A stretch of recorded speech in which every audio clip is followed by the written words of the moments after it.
I'm curious, Karen, before we get to Julie, you've owned Nvidia.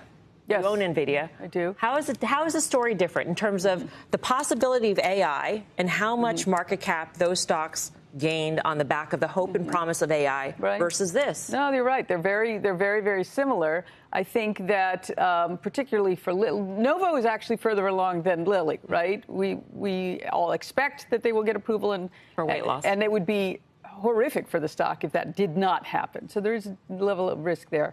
I think they're similar in the widespread, it's going to be in everything, and you got to own it. And actually, to me, Nvidia is cheaper than Lilly at the moment. But the moment is not. This moment is what on a growth perspective. So in other words, like on a peg basis, like potential earnings, right now. But they're similar. You're right. They're sort of in terms of the hope. Yes, trade, in terms of the total addressable market being unlimited, infinite, unknowable, and definitely huge. Yes. So this is a kind of AI dust. We can name it. We did some other kind of dust. This was we called. I think we called it the Nvidia of healthcare, and I think so far so good on that call, and on some level the doors open wider and wider for these two companies every day. Julie Beal, would you rather Nvidia or Novo Nordisk? Not an easy me personally, probably Novo Nordisk, but I really agree that the parallel between AI and the GLPs is the right one to be making. I actually think that in the next 5 years, the GLPs will have a bigger impact on our economy because the second order effects are massive, right? You imagine if we suddenly are able to address the problem of obesity in this country, how much that's going to impact healthcare costs, how much that's going to impact people's psyche in terms of, antidepressant use. What's going to happen with gyms? Probably negative things, right? Because either people are feeling healthier and they go to the gym more, increasing costs, or they recognize that the real way to lose weight is, in the kitchen without eating. And people just stop going and stop subscribing. So I think there's massive, massive second order effects. And I think for the economy, it's going to be really, really meaningful. Right. And also for GLP-1s and its applications, there are studies. There are clinical trials being done as opposed to AI, which is sort of like we believe that it's going to increase productivity. Let me push back a little bit. Okay. Okay. And I rarely push back on. Well, you should push back more. I know. You do it well. We talked about when Nvidia announced that $7.5 billion going to $11 billion. We talked about how it's going to be much bigger than that. Already, this revenue growth is extraordinary. That's already happening, and I don't think it's over. Yeah. But will companies look back and say we spent this much on this Nvidia chip and it's paid off X amount?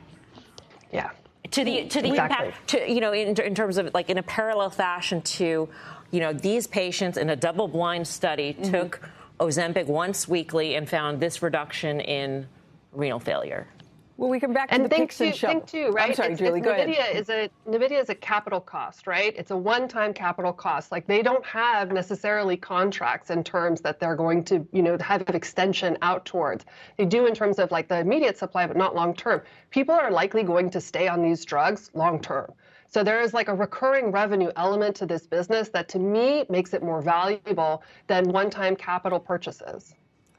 It's interesting she says that long term. I mean, that might be the case, and maybe going to be perfectly safe. Flip side of these coins is that this drug was not set up to be on for the rest of your life. These dosages.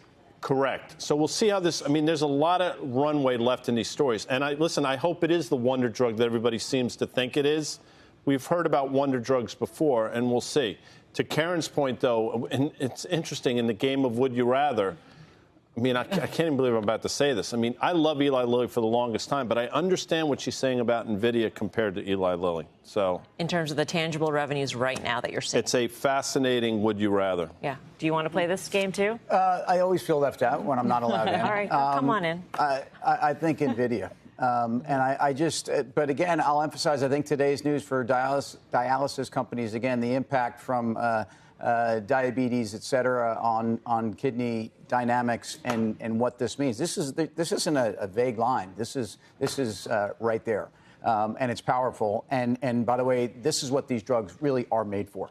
As it relates to Nvidia, it's been powerful. I still think the companies, this is kind of what Julie was just saying, companies that have the ability to have some kind of an annuity factor, and that goes back to Microsoft, who right away rung the register, even though I think Google was at it before they were. So I guess Nvidia.